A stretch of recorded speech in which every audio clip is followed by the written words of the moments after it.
सोचिए साल 2000 में अगर एक 26 साल का लड़का अपनी जिद पर ना हारता तो आज रॉयल एनफील्ड नाम की कोई कंपनी ही नहीं होती। एक ऐसी कंपनी जो गहरी फाइनेंशियल क्राइसिस में थी और अपनी कंपनी को बंद करने पे अड़ी थी। पर वही कंपनी कुछ ही सालों में दुनिया की सबसे आइकॉनिक मोटरसाइकिल ब्रांड्स में से कैसे बन गई।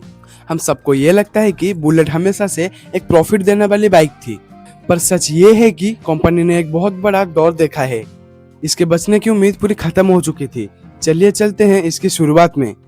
दोस्तों, इस शानदार सफर की कहानी शुरू होती है साल 1891 में इंग्लैंड के एक छोटे से शहर रेडिच में। दो दोस्त थे, अल्बर्ट एडी और रॉबर्ट वाल्कर स्मिथ। ये दोनों मिलकर एक पुरानी फैक्ट्री खरीद ली थी। उनका शुरुआत में कोई प्लान नहीं था कि वो मोटरसाइकिल बनाएंगे।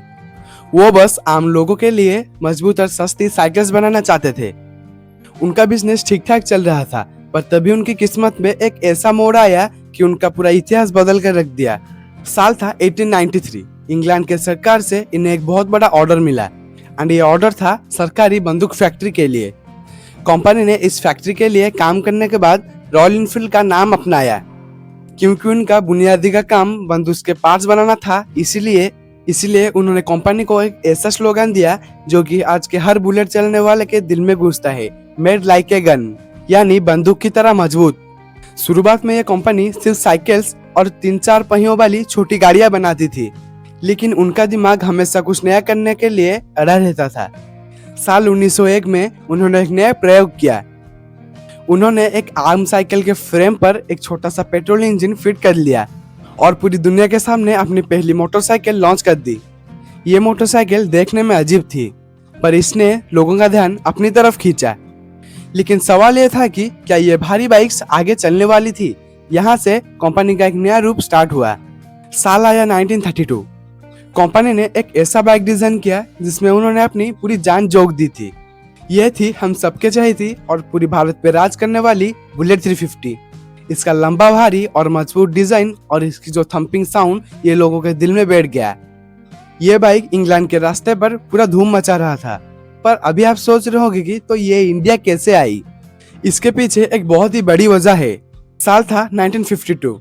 हमारी इंडियन आर्मी को बॉर्डर पर पहरा देने के लिए और मुश्किल इलाकों पर जाने के लिए एक ऐसे मोटरसाइकिल की जरूरत थी जो कि खराब से खराब रास्ते पर भी आसानी से चल सके।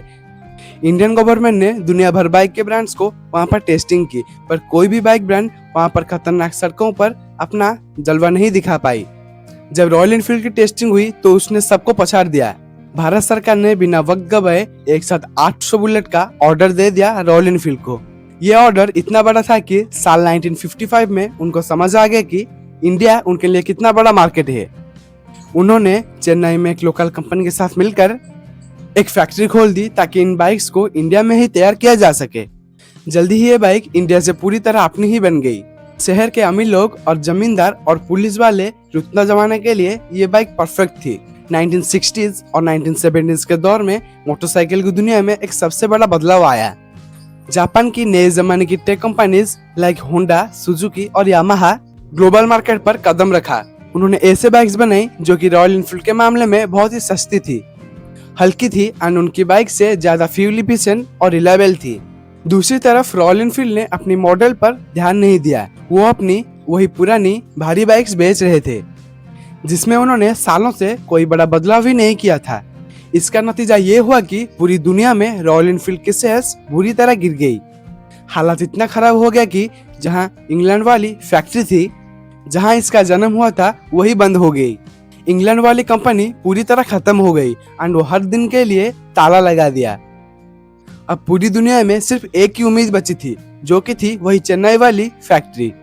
लेकिन 1990s में इंडिया के हालात भी बहुत बुरे हो गए। कंपनी हर साल भारी नुकसान में चल रही थी। हर दिन उनका एक ही सवाल होता था कि कल फैक्ट्री खुलेगी या नहीं। फैक्ट्री के अंदर के सन्नाटा एम्प्लॉयज को परेशान करता था। वर्कर्स को लगने लगा कि उनकी नौकरी चले जाएगी, यानी कंपनी हमेशा के लिए बंद हो जाएगी। कंपनी के जो मालिक थे यानी आइचर ग्रुप, उन्होंने एक समय के लिए मन बना लिया कि और कंपनी नहीं चलाएंगे, बंद कर लेंगे हमेशा के लिए। लेकिन तभी किस्मत ने एक ऐसा नया पन्ना पलटा, कैसा टर्निंग पॉइंट आया जिसने सब कुछ बदल कर रख दिया। जब सभी बड़े बड़े एक्सपर्ट एंड बोर्ड मेंबर्स उम्मीद छोड़ चुके थे, तब साल 2000 में एक 26 साल के लड़के ने इस डूबती हुई नैया को पार करा दिया। जिनका नाम था सिद्धार्थ लाल। आइचर ग्रुप के बोर्ड मेंबर्स इस कंपनी को बंद करना चाहते थे क्योंकि उनको लगता था कि इस पुराने मॉडल में और कोई जान ही नहीं बची थी। लेकिन सिद्धार्थ लाल ने एक ऐसा फैसला किया कि वो रॉयल एनफील्ड को डूबते हुए नहीं देख पाएंगे। उन्होंने अपना मन संभाला और पूरा फोकस इस ब्रांड को दोबारा खड़ा करने में कर दिया। सिद्धार्थ लाल ने सिर्फ एसी केबिन्स पर बैठकर फैसला नहीं लिया, उन्होंने खुद बुलेट उठाई और हजारों किलोमीटर तक हर रास्ते पे चलाई और ये समझने लगे कि मेन प्रॉब्लम क्या है। उन्होंने एक बहुत बड़ी बात नोटिस की। उन्होंने देखा कि आज भी लोग इसके हेरिटेज लुक के लिए इसको पसंद करते हैं। लोग इस ब्रांड को खोना नहीं चाहते, बस इसके पुरानी खराबियों से और इसके पुराने इंजन से परेशान है। बस यहाँ से उन्होंने अपने टीम को एक नया रास्ता दिखाया। उन्होंने फैसला किया कि बाइक की लुक और उसकी पहचान बिल्कुल नहीं बदली जाएगी, बस उसके अंदर की टेक्नोलॉजी और इंजन को बदला जाएगा। सिद्धार्थ लाल के इस फैसले पर काम शुरू हो गया। उन्होंने पुराने कास्ट आयरन इंजन को हटाकर एक नया मजबूत इंजन बनाना शुरू किया, जिसे यूनिट यूसीई कहा जाता है। इस नए इंजन ने तेल टपकने की शिकायतों को पूरी तरह खत्म कर दिया, बाइक का वाइब्रेशन कम कर दिया और जो बाइक का मेंटेनेंस था उसे भी जड़ से खत्म कर दिया। और इस नए इंजन के साथ साल 2008 में उन्होंने लॉन्च की रॉयल एनफील्ड क्लासिक 350। ये बाइक मार्केट में आते ही एक बड़ा हिट साबित हुआ। कंपनी ने इसे सिर्फ एक आम मोटरसाइकिल की तरह नहीं बेचा, बल्कि उन्होंने इसे स्टाइल, हेरिटेज और एक मजबूत पर्सनालिटी के भी सिंबल माना गया। उन्होंने लोगों के दिमाग में एक बात बैठा दी कि बुलेट चलाना एक खास एटीट्यूड और एक शौक की बात है। इंडिया के हर एक जवान लड़के का सपना बन गया कि उसके पास एक क्लासिक 350 हो। शोरूम पर लंबी लाइन्स होने लगी और महीनों का वेटिंग पीरियड भी था। लेकिन क्या ये कामयाबी उस कंट्री से आके सिर्फ इंडिया में ही सीमित रहने वाली थी? बिल्कुल नहीं। अब इस कहानी में एक इंटरनेशनल पुश आने वाला है। भारत के मार्केट पर पूरी तरह कब्जा करने के बाद अब रॉयल एनफील्ड ने पूरी इंटरनेशनल मार्केट पर कब्जा करने का सोचा। जो ब्रांड कभी 100 साल पहले इंग्लैंड से चलकर भारत आई थी, अब वही ब्रांड भारत से चलकर पूरे इंटरनेशनल मार्केट पर राज करने वाली थी। आज रॉयल एनफील्ड दुनिया के 80 से ज्यादा देशों में पूरे दबदबा के साथ बेचती है। लंदन, पेरिस और अमेरिका के शहरों में इसके बड़े बड़े अच्छे शोरूम्स खुल चुके हैं। विदेशी मार्केट में अपनी पकड़ को मजबूत बनाने के लिए कंपनी ने ग्लोबल लेवल पर बड़े कदम उठाए हैं। उन्होंने ब्राजील, कोलंबिया और बड़े थाईलैंड जैसे देशों में अपने सीकेडी असेंबली प्लांट्स खोल दिए ताकि वहां लोकल लेवल पर बाइक्स को असेंबल करके बेचा जा सके। जो ब्रांड कभी बंद होने के कगार में था, आज वो इंटरनेशनल मार्केट में बड़े बड़े ब्रांड्स को भी टक्कर दे रहा है। तो आज की तारीख में देखा जाए तो रॉयल एनफील्ड आज की डेट में सबसे बड़ी प्रॉफिटेबल कंपनीज में से एक बन चुकी है।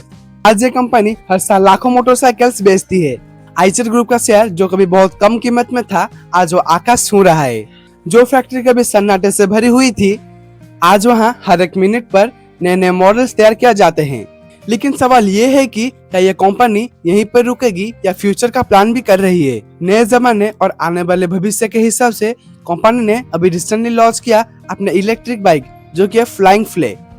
ये इनका फुल इलेक्ट्रिक बाइक है। इनका पहला बाइक फ्लाइंग फ्ले C6। इसमें नए जमाने के बहुत सारे हाईटेक फीचर्स दिए गए हैं। इसके साथ रिपोर्ट्स के मुताबिक कंपनी अभी नए 750 सीसी से ऊपर की मोटरसाइकिल पर भी अपग्रेड कर रही है ताकि उनका दबदबा बड़े ब्रांड्स के लायक जैसे रहे। तो दोस्तों, रॉयल एनफील्ड और सिद्धार्थ लाल की इस कहानी से हमें जीवन के लिए ये सीख मिलती है कि अपनी असली पहचान और अपनी बुनियाद को कभी मत भूलो, बस अपनी गलतियां और अपनी कमियों को सुधारो। सिद्धार्थ लाल ने लोगों के इमोशन को समझा और उनके टेक्निकल प्रॉब्लम्स को सॉल्व किया। और इससे भी बड़ी बात हमें ये सीखना चाहिए कि कभी कभी जीत उन लोगों की नहीं होती कि जो लोग सबसे अमीर होते हैं। जीत हमेशा उनकी होती है जो कि हार मानने से साफ इनकार कर देते हैं। अगर साल 2000 में सिद्धार्थ लाल ने यह हौसला छोड़ दिया होता तो आज ये कहानी भी नहीं होती। अगर आपको रॉयल एनफील्ड की शानदार भरी कहानी अच्छी लगी हो तो इस वीडियो को एक लाइक करके जरूर जाना। आपकी सबसे फेवरेट रॉयल एनफील्ड की बाइक कौन सी है कमेंट में जरूर बताना। हिमालयन 450, क्लासिक 350 या GT 650। ऐसी ही शानदार और बिजनेस सक्सेस स्टोरीज को मिस ना करने के लिए अभी इस चैनल को सब्सक्राइब करो और बेल आइकन को टैप करो, जिससे कि आपको एक ही वीडियो मिस ना हो। मिलते हैं ऐसी और एक मस्त वीडियो में। आज के लिए जय हिंद, राम राम।